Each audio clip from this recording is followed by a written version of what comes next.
Halo teman-teman semuanya, perkenalkan kami dari kelompok Quarter Voice ingin memberikan pemaparan dan penjelasan tentang hasil diskusi kelompok kami mengenai sebuah topik besar. Nah, topik besar yang kami ambil adalah aplikasi untuk mengurangi kesenjangan. Namun sebelum itu, saya ingin memperkenalkan anggota-anggota kelompok saya. Yang pertama ada Matthew Theodore, yang kedua ada Hasan Nurrahman Pane, yang ketiga ada Najwa Aulia Zahra, yang keempat ada Fahrudin Galibi, dan yang terakhir ada saya sendiri, Haikal Alvaro. Baik, judul aplikasi yang kami ambil adalah aplikasi berdonasi bagiin. Nah, apa sih aplikasi berdonasi bagiin ini? Aplikasi bagiin ini dirancang berdasarkan keresahan pengguna atas sulitnya berdonasi secara konvensional dan kekhawatiran akan dana donasi yang tidak disalurkan dengan tepat. Kegiatan empathize-nya yaitu menurut hasil wawancara saudara Alvan, Dewa, dan Damang, memilih platform yang terpercaya untuk berdonasi secara digital merupakan hal yang sangat penting. Mereka berpendapat bahwa aplikasi donasi dapat mempermudah masyarakat untuk berdonasi, terutama bagi mereka yang tidak memiliki waktu untuk berdonasi secara konvensional atau datang langsung. Bagi mereka, berdonasi bukan hanya memberikan harta kita dalam bentuk uang saja, namun berdonasi juga dapat berupa pakaian, obat-obatan, sembako, dan hal lainnya. Hal-hal yang harus diperhatikan apabila membuat platform donasi adalah adanya berbagai macam metode pembayaran yang dapat dipilih oleh user, penyaluran dana yang aman dan terpercaya, serta pengoperasian aplikasi donasi yang mudah dan sederhana namun tetap memiliki fitur yang lengkap. Untuk empathize map-nya akan ditampilkan sebagai berikut. Perkenalkan, nama saya Hasan. Di sini saya akan membahas sedikit mengenai empathy map dari ketiga narasumber di atas. Di sini saya mulai dari yang empathy map punya Dewa. Mungkin sebelum jauh melanjut, saya akan menjelaskan sedikit saja mengenai empathy map ini. Kolom says akan berisi tentang apa yang user katakan selama masa interview. Kolom things akan berisi tentang apa yang ada dalam benak user saat menggunakan aplikasi atau produk yang sedang kita kembangkan.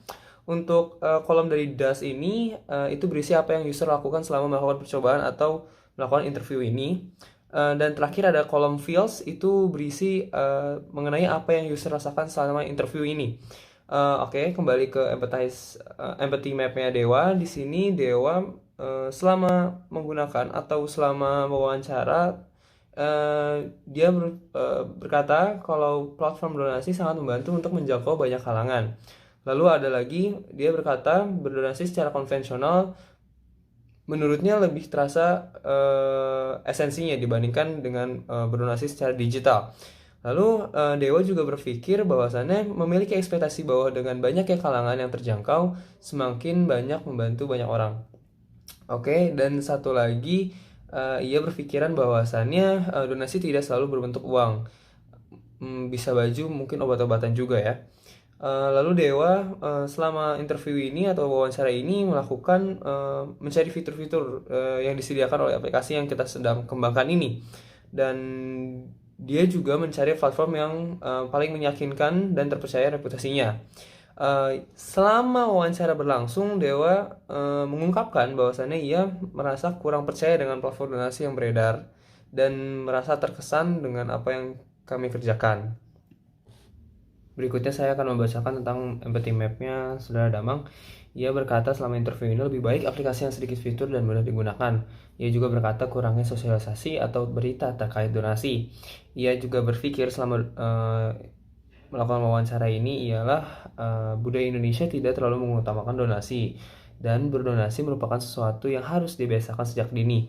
Apa yang ia lakukan selama melakukan wawancara ini, ia akan mencari informasi lebih lanjut terkait penyaluran dana donasi, dan karena kurang informasi dan motivasi akan jarang berdonasi mungkin ya. Yang ia rasakan selama interview ini, ia merasa platform donasi kurang dimanfaatkan dengan baik, dan dia merasa kalau ia memiliki trust issue dengan platform donasi.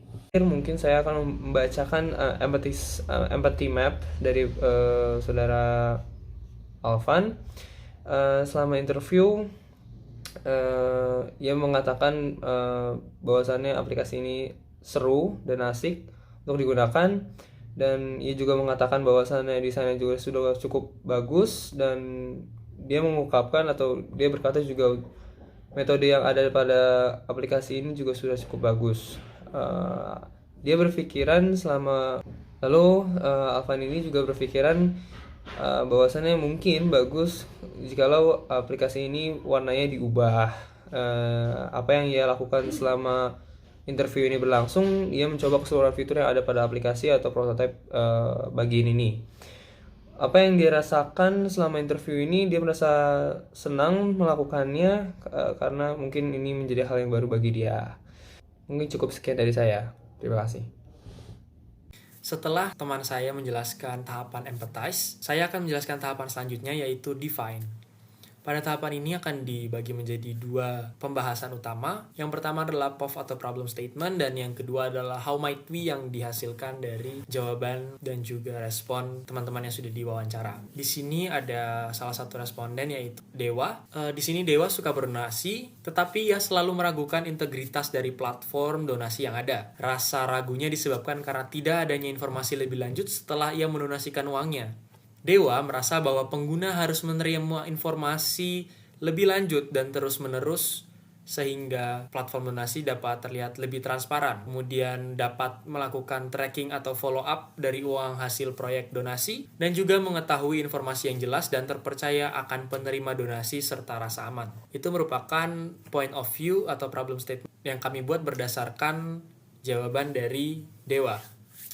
Lalu how might we yang dirumuskan adalah how might yang pertama, amp up the good.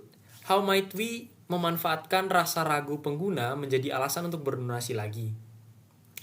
Kemudian remove the bad. How might we membuat user merasa aman dan nyaman dalam menggunakan platform donasi. Yang ketiga, explore the opposite. How might we menemukan cara platform donasi yang memberi transparansi informasi sebagai cara terbaik untuk membangun rasa percaya pengguna. Yang keempat, question and assumption. How might we membuat platform donasi yang bekerja sama langsung dengan lembaga negara atau lembaga swasta terpercaya yang bergerak di bidang donasi. Kemudian, go after objectives. How might we membuat pengguna menerima informasi dengan mudah. Kemudian, idea unexpected resources. How might we menggunakan platform atau lembaga lain untuk membangun rasa percaya pengguna. Lalu ada create an analogy from need or context. How might we membuat pengguna menerima informasi yang transparan atau sistem follow up yang mirip seperti sistem tracking paket. Lalu create an analogy from need or context. How might we membuat pengguna menerima informasi yang transparan atau sistem follow up yang mirip seperti sistem tracking paket. Kemudian play against the challenge. How might we menjadikan rasa ragu akan penggunaan platform donasi memancing user untuk mencoba berdonasi kembali. Kemudian change the status quo. How might we membuat platform donasi yang tidak bisa dipercaya tetapi tidak membuat user resah. Kemudian yang terakhir adalah break POV into pieces. How might we membuat platform donasi yang terpercaya. How might we memungkinkan orang untuk melakukan tracking uang hasil donasi. How might we membuat fitur yang akan membangun kepercayaan pengguna tanpa mengurangi kemudahan penggunanya. Kurang lebih itu adalah how might we yang telah kami rumuskan dan juga POV dari salah satu responden yaitu Dewa. Setelah ini teman saya akan menjelaskan tentang ide atau solusi yang telah kami rancang untuk menjawab permasalahan ini. Sekian dari saya, terima kasih. Nomor 4 yang A, adanya pengawasan oleh OJK dan lembaga lainnya yang bersifat mengawasi. B. Adanya halaman yang berisi foto-foto dan bukti telah terselenggaranya kegiatan donasi. C. Adanya bukti kerjasama dengan bank ternama yang ada.